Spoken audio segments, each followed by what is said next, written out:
My name is Tyrone Docherty. I'm president and CEO of First Tellurium, the largest shareholder. Those who check insider reports see I haven't sold any shares in years, much to my wife's disappointment. And I'm very excited to discuss with you about First Tellurium because I want you to know one thing. There is no other company in the world doing what we're doing. No other company. Chen was fortunate enough to pick us up and find out when Tellurium went wild, but there's so many layers to our story. I won't be able to get through it in 10 minutes, and you'll understand why. So I ask you to check with our website, firsttellurium.com, because what I'm about to tell you will probably be unbelievable for most of you. It's all true, and it happens if you're very lucky like we are at First Tellurium. There's a forward-looking statements. I hope you can read fast because I'm going through it. Share structure, about 84 million shares outstanding. As I mentioned, I'm the largest shareholder. I think beside my wife and myself, we have about 11 million shares, give or take. And my son's got a little bit, and with warrants, I think it's another 5 or 6 million shares. So I'm fully invested in what we're doing. And here's the key management. There's myself, and just give you a little bit of background because we build our companies differently than almost every other company out there.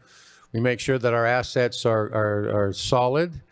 And we don't have to, if we do get in financing situations that, financiers always look for the red flags and the cracks, we make sure we don't have any. So you see, I was a former president and CEO of Quinto Mining. And just to put in perspective, I took over Quinto Mining in July 1997 with a $4 million market cap. And I was very fortunate enough to sell it 11 years later for $175 million. And we took shares of a company called Consolidated Thompson. We ended up owning about 20 to 21% of Thompson, and they sold 2.5 years later for $4.9 billion. So our little enterprise value was a little over $1 billion when we started at $4 million. It took us 11 years, but if you build a company properly, it happens. My board of directors, I got Tony Fogarassi, chairman. Not only was he a gold medalist of geology at UBC, when he graduated, he's also a lawyer, and then he went and got London School of Economics, got his law degree. Specialty is natural resource law, but much more importantly, if he's not the leading expert in First Nations law in British Columbia, he's in the top 2.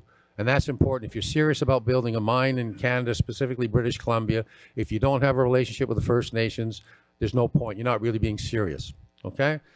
Matt Wayrainen, he was with me in Quinto. You can see that he's CEO of Solar Flow Through. They've built, I think, close to 100 solar installations in Ontario, so he knows that. I've known him for 50 years. Alan Schwabe is a businessman in Tawasin, entrepreneur, but more importantly, please look at my advisory board. I've got Dr. Lee Groh, professor at UBC, who is world-renowned, works for the government of Japan when they look for minerals. He is our QP, loves our property.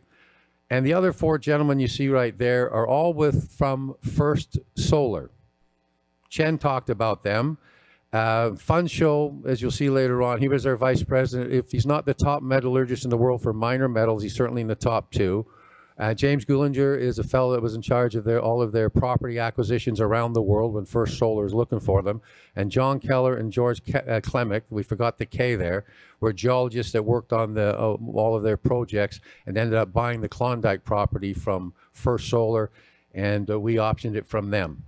Here's our 2 properties, the Deerhorn property in British Columbia, which is a polymetallic property. The value of that property, they've got so many minerals on there that if you don't do your investigation, you won't believe me. Basically, you see, we had a PEA, preliminary economic assessment, done in 2018. And here's our property there. We did it on only 20% of our property, the 450 meters. On the surface, it goes to 2.4 kilometers. And in last October, Dr. Groh and Tony walked it. We've added another 1.1 kilometer to it, so it's 3.5 kilometers in length. And we've only drilled down on average of 60 meters, so 200 feet. So there's lots of potential down below. And I'm running through it because there's so much to say. Here's a beautiful picture of our property up at Deerhorn. The PEA was done in 2018 on $1,300 gold and 17 silver.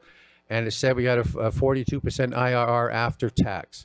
We plan on, if we have to put it into production, if we're not bought out by then, we'll put it on through the small mines process because it's much quicker to get through the permitting situation. So as Chen was saying, why now? Well, the First Solar is making a big demand for tellurium, as you know, and this is an article from the S&P Global last year where the CEO of First Solar said that they wanted to increase their own demand from starting in 2024 between 900 to 1,100 tons a year just for themselves, and the world market is about 600 tons, and that's going to change because China is going to be cutting back on supply. Here's the tellurium prices for the last year. First Solar, and this is important. First Solar in 2012 talked about 4 projects that had potential to get tellurium from in the future. Direct mine, and you see there's one in China, one in Mexico, our property in Deerhorn, and Boliden, Sweden. And they said at the conference they didn't trust China and they didn't trust Mexico. So that leaves ourselves in Sweden, and the Swedish tellurium was sold a couple of years later. I don't know who bought it, but it was sold. So that leaves us as the free agent. But First Solar knows about us because that's from 2012. And you can see who was presented by Dr. Funshow, who is on our advisory board. This is a report on the Klondike property. You can see it's one of the highest grades in the world, and the Colorado government talked about it because the grades are absolutely stunning, and it's also high-grade gold as well. This is a thing that's going to make us different. University of British Columbia, almost a year to the day, January 26th of last year, made a press release where they have patented a lithium tellurium battery, which is far superior to a lithium-ion battery for 4 reasons, actually 5. Number 1, it's 4 to 10 times more powerful. Number 2, easier to charge. Number 3, lasts twice as long. And number 4, size-wise. Here's your lithium-ion battery. Here's a lithium tellurium battery, which is far superior. That's the size.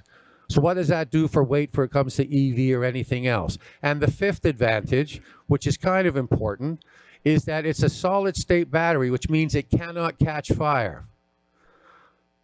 So just think about this. If there was no other advantage to the lithium tellurium battery, it was exactly the same as lithium ion, but it didn't catch fire, I think the insurance companies and the automobile companies would certainly be interested. So when Chen shows the demand for tellurium going up, that's based on solar panels. What's going to happen when the EVs take effect? The demand is going to be even more so. And one of the programs they're working on is a lithium tellurium battery for mobile phones. 2 of the largest mobile phone companies in the world are involved. And as I've been told, the difference is instead of charging your phone once every day or 2 days, they think it could be once every 4 to 6 weeks. So obviously a game changer. Investment highlights in ourselves. Okay, we're the only tellurium company in the world focused on it. We're not dependent on tellurium because of our high-grade gold and silver. We average a little over 5 grams gold per ton and 150 grams silver at our property, open pittable. Phenomenal relationship with the First Nation, so we feel very confident that we will be able to get us in production if we decide to. And I just want to point out one thing. If someone approaches us to buy the company, I realize from past experience, the best time to sell something is when you don't have to. So when they come to look at all the red flags and they realize you've taken care of everything, the metallurgy was done years ago there, that then you can actually get a good price. And if not, the PEA says it'll take $28 million for us to put it into production CapEx, because we're going to do a small mines permit mine for 6 months of the year. So if it takes us 3 or 4 years, so maybe the CapEx is 35 million Canadian. By then, we'll multiply all our gold, silver, so we'll have 500,000 ounces of gold, 15 to 20 million ounces of silver. So I think being able to raise 35 million won't be a problem. That doesn't include what's going on. And just for the record, I'm not a geologist. I'm just a businessman. And when we sold the property to Consolidated Thompson for 175 million in shares back in 2008, negotiations took, I asked a couple of guys yesterday, how long do you think? And they said 18 months, 12 months, 10 months. And I said it was 10. And the guy said, oh, I knew I was right. I said, no, it wasn't 10 months. It wasn't 10 weeks. It was not 10 days. It was 10 minutes, because they needed the property. and I knew it was a great deal for my shareholders, as obviously what proved out. So there's so much more going on behind the scenes with our third-party relationship with Apple and Tiffany and Company, with our First Nations partner. I don't have a chance to talk about it, but again, I'm so excited because years ago I was sitting on that side of the audience. I know what we have. I hope I do not come across as arrogant. I know what we have, and with the demand for Tellurium and what we have, we're going to be an absolute winner, and it's my pleasure to introduce you to First Tellurium today. Thank you very much.